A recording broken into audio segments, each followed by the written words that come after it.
오늘 우리는 역사 속 주류의 길에서 벗어나 금기시된 지식과 미지의 세계를 탐험했던 인물들의 삶을 깊이 들여다보고자 합니다.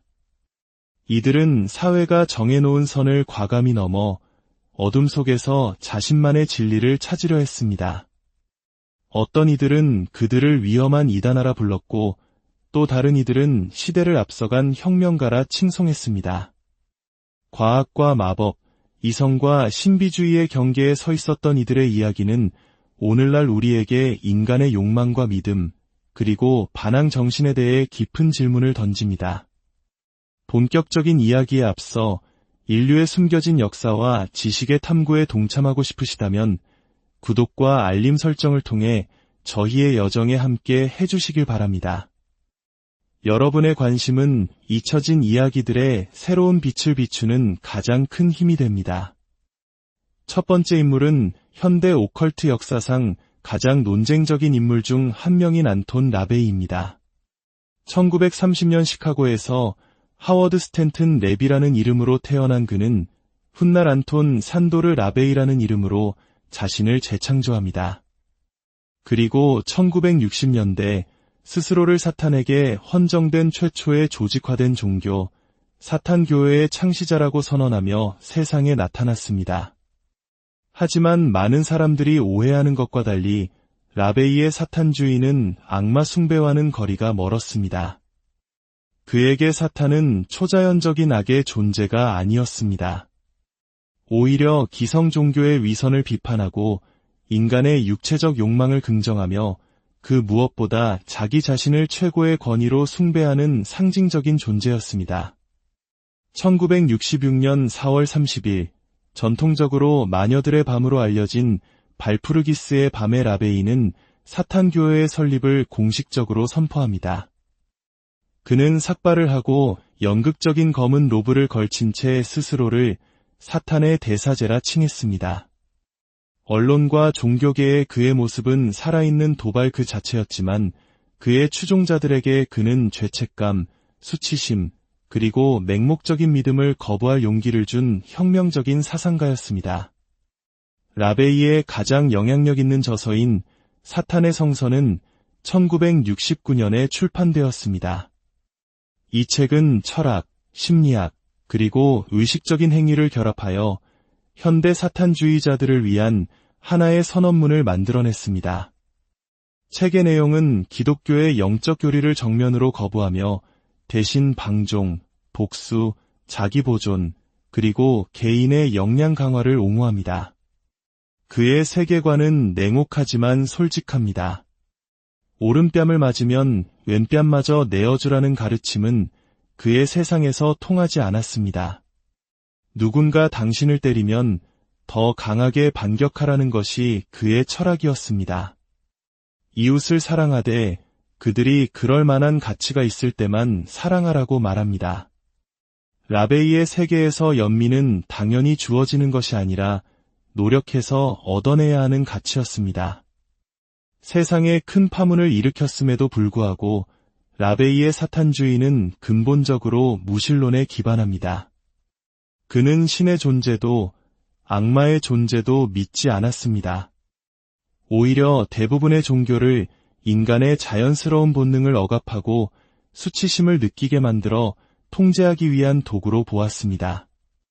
라베이에게 사탄은 주류 종교가 비난하는 모든 것, 즉 욕망, 교만, 반항, 그리고 개인주의를 상징하는 존재였습니다.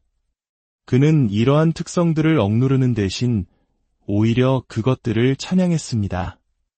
1997년 안톤 라베이는 세상을 떠났지만 그의 유산은 사탄교회와 그의 철학에 영향을 받은 수많은 하위 문화를 통해 오늘날까지 이어지고 있습니다. 다음 인물은 과학과 흑마법 사이에서 갈등했던 남자 잭 파슨스입니다. 낮에는 로켓 과학자로 밤에는 오컬티스트로 살았던 그는 20세기 가장 총명하면서도 기이한 인물 중 한 명이었습니다. 1914년 캘리포니아 패서디나에서 태어난 그는 미국 로켓공학의 선구자 중 한 명으로 훗날 항공우주국 나사의 일부가 되는 제트 추진연구소를 공동 설립했습니다. 그는 과학기술의 혁신으로 인류를 우주로 이끌었지만 동시에 어둠의 심연을 파고들었습니다. 그는 의식, 성마법, 그리고 금지된 지식을 통해 영적인 힘을 얻고자 했습니다. 파슨스는 20세기 가장 악명 높은 영국의 오컬티스트 알레이스터 크로울리의 저작에 깊이 매료되었습니다. 1940년대 그는 크로울리가 이끄는 마법결사 동방성당기사단에 가입하여 빠르게 고위직으로 올라섰습니다. 그는 패서디나의 지부를 이끌며 정기적으로 의식을 거행했는데 어떤 의식은 로브와 향, 주문으로 이루어졌고 또 다른 의식은 성마법을 포함했습니다. 파슨스는 마법과 과학이 서로 반대되는 것이 아니라 우주에 숨겨진 진실을 여는 두 개의 도구라고 믿었습니다. 1946년 파슨스는 그의 가장 야심차고 논란이 많은 의식, 바빌론 워킹에 착수합니다.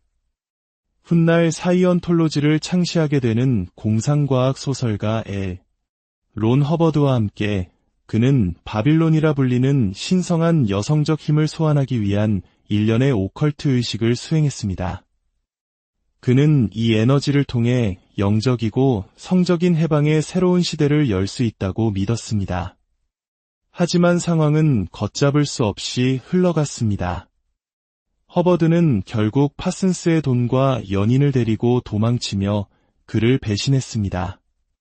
과학계는 그의 기이한 평판 때문에 그와 거리를 두었고 미 정부는 냉전 시대에 그가 안보에 위협이 될 수 있다고 의심하며 그의 오컬트 활동을 조사하기 시작했습니다.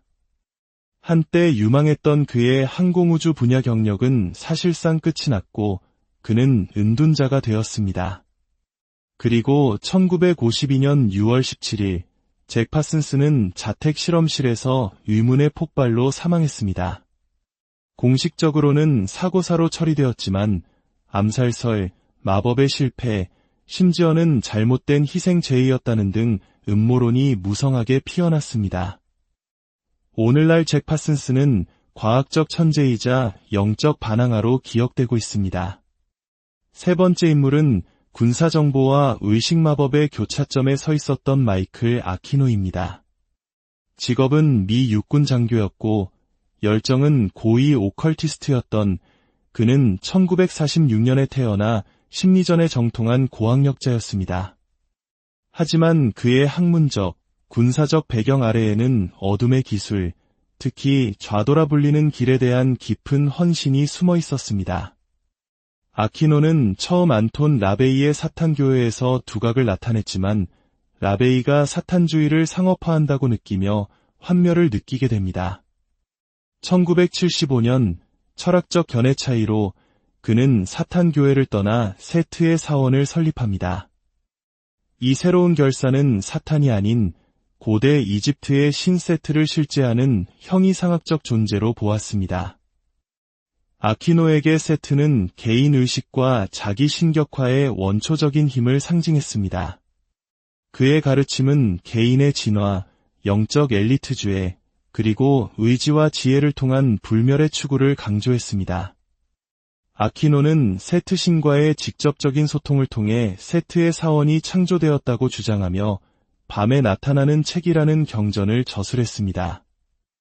라베이의 상징적이고 무신론적인 사탄주의와 달리 아키노의 가르침은 형이상학적이고 복잡하며 깊이 신비적이었습니다.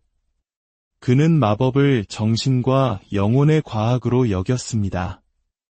이 육군 중령 계급의 심리전 장교였던 그의 이중 정체성은 수많은 논란을 낳았습니다.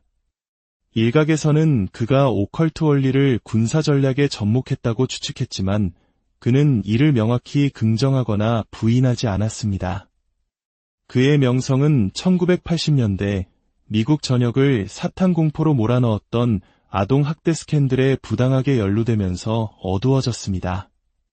광범위한 조사 끝에 그는 무혐의로 풀려났지만 그의 공개적인 이미지는 2019년 사망할 때까지 회복되지 못했습니다. 마이클 아키노는 좌도의 위대한 철학자로 보는 시선과 현실과 의식의 경계를 허문 위험하고 교활한 인물로 보는 시선이 공존하는 논쟁적인 인물로 남아 있습니다. 시간을 거슬러 16세기로 가보겠습니다. 에드워드 켈리는 1555년 영국에서 태어났으며 당대 최고의 수학자이자 오컬티스트였던 존 디 박사를 위한 영매, 즉 스크라이어로 가장 잘 알려져 있습니다. 두 사람은 수정구슬과 에노키안이라 불리는 신비로운 언어를 사용하여 천사와 소통한다고 주장했습니다. 켈리는 그의 극적인 강신회와 대담한 성격으로 유명했는데 이는 학자풍의 존 디와는 대조적이었습니다. 많은 이들이 켈리를 사기꾼이라고 의심했지만 존 디는 그를 깊이 신뢰했습니다. 존 디의 신뢰 속에서 켈리는 수많은 영적 교신을 주도했고 그들은 소위 천사의 계시라고 불리는 방대한 기록을 남겼습니다. 말년에 켈리는 뼈의 금속을 황금으로 바꾸는 전설적인 물질, 현자의 돌을 만드는 연금술의 비밀을 발견했다고 주장했습니다. 이 주장으로 유럽 귀족들의 주목을 받았지만 약속한 결과를 내놓지 못하자 결국 투옥되었습니다.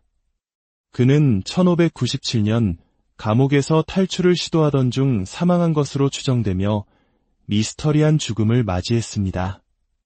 이제 역사상 가장 기이한 미스터리 중 하나와 연결된 인물, 마리아 오르시크입니다.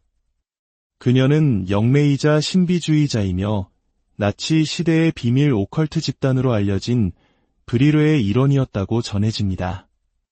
전설에 따르면 그녀는 평범한 영매가 아니었습니다. 20세기 초 그녀는 황소 자리에 있는 알데바란 항성계의 예계 존재와 교신했다고 합니다. 고대 아리안족의 후예라고 밝힌 이 존재들은 마리아에게 반중력 엔진과 우주선을 포함한 진보된 기술의 설계도를 제공했다고 주장됩니다. 마리아는 브릴레라는 그림자 조직의 중심인물이 되었습니다. 이들은 브릴이라 불리는 우주 에너지를 믿었는데 이 에너지는 기계에 동력을 공급하고 인류를 고차원 존재와 연결할 수 있는 강력한 힘이라고 생각했습니다. 긴 머리카락을 가진 젊은 여성들이 많았던 브릴의 회원들은 마리아와 함께 예계 지성과 직접 소통하는 영적 안테나 역할을 했다고 합니다.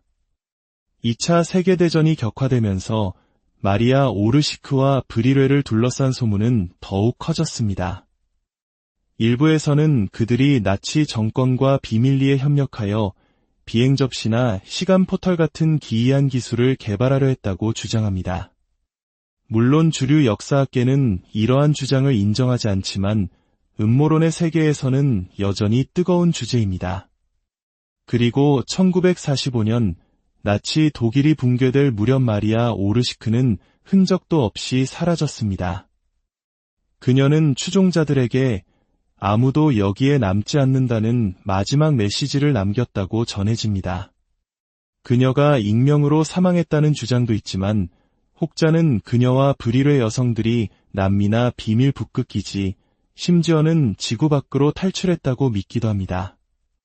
다음은 역사상 가장 전설적인 비밀 결사, 일루미나티의 창시자 아담 바이스하우프트입니다. 1748년 바이에른에서 태어난 그는 총명한 학자이자 급진적인 사상가였습니다. 그는 군주제와 교회 권위가 지배하던 시대의 이성과 자유, 그리고 인간 지성의 힘을 깊이 신뢰했습니다. 1776년 그는 일루미나티라는 비밀 결사를 창설합니다. 그의 목표는 교회와 군주제의 억압적인 힘에 도전하고 합리주의, 평등, 사상의 자유와 같은 계몽주의 가치를 확산시키는 것이었습니다.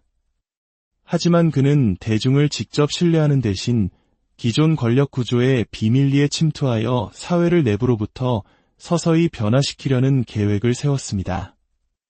일루미나티는 여러 등급과 비밀 입문의식을 갖춘 신비주의 학교처럼 조직되었습니다. 회원들은 권위의 의문을 제기하고 미신을 거부하며 더 계몽된 사회를 위해 일하도록 교육받았습니다. 전성기에 일루미나티는 시인, 철학자, 귀족 등 수백 명의 회원을 두었다고 전해지지만 그들의 영향력 확대는 정부의 주목을 받게 됩니다. 1784년 바이에른 정부는 일루미나티를 국가 위협으로 규정하고 불법화했습니다. 아담 바이스하우프트는 망명길에 올라 다시는 권력의 중심으로 돌아오지 못했습니다. 현대 마법의 또 다른 흐름을 만든 인물, 제럴드 가드너입니다. 그는 현대 위카의 창시자로 가장 잘 알려져 있습니다. 1884년에 태어난 그는 아시아 전역을 여행하며 부족 신앙과 고대 종교에 매료되었습니다. 1930년대 후반 가드너는 영국 남부에서 살아남은 마녀 집회, 즉 코번에 입문했다고 주장했습니다. 그는 이 집단이 기독교 이전의 이교도 종교 요소를 수세기 동안 비밀리에 보존해왔다고 믿었습니다. 가드너는 자신이 배운 것을 체계화하여 1950년대 초 위카라는 이름으로 세상에 알리기 시작했습니다. 그는 의식 마법, 프리메이슨, 신지학, 그리고 영국 민속을 결합하여 신과 여신을 숭배하고 자연을 깊이 존중하는 현대이교도 종교를 창조했습니다. 그의 책들은 위카를 대중에게 알리는데 결정적인 역할을 했습니다. 가드너 덕분에 마녀술은 악마 숭배나 미신이 아닌 지구 중심의 영적인 길로 새롭게 인식될 수 있었습니다. 마지막으로 살펴볼 인물은 조용하지만 심오한 헤르메스학 마법의 거장, 프란츠 바르돈입니다. 1909년 체코슬로바키아에서 태어난 그는 명성이나 추종자를 구하지 않았습니다. 대신 그는 화려한 의식보다 엄격한 개인적 수련과 내면의 변화에 집중했습니다. 그의 가르침은 마치 무술의 고수가 품새를 연마하듯 정신과 영혼을 단련하는 체계적인 훈련에 가깝습니다. 그의 저서들은 호흡 조절, 시각화, 정신 집중과 같은 기술을 통해 마음과 몸, 영혼을 통달하는 단계별 지침을 제공합니다. 그는 마법사가 신성한 질서와 조화롭게 일해야 한다고 믿었으며 소리와 진동을 사용하여 현실을 형성하는 독특한 방법을 가르쳤습니다. 바르도는 2차 세계대전 중 나치에 의해 그리고 그 후에는 공산주의 정권에 의해 투옥되는 등 고난의 삶을 살았습니다. 그는 1958년 감옥에서 사망했지만 그의 유산은 피상적인 마법이 아닌 진정한 내면의 변화를 추구하는 구도자들에게 오늘날까지 깊은 영감을 주고 있습니다. 오늘 우리가 살펴본 인물들은 각기 다른 시대와 다른 방식으로 금단의 영역을 탐험했습니다. 그들의 삶은 우리에게 질문을 던집니다. 사회가 그어놓은 경계 너머에는 무엇이 존재하는가? 그리고 미지의 세계에 대한 인간의 끝없는 호기심은 우리 자신에 대해 무엇을 말해주는가? 숨겨진 역사의 탐험에 함께해 주셔서 감사합니다. 다음 시간에 더 흥미로운 이야기로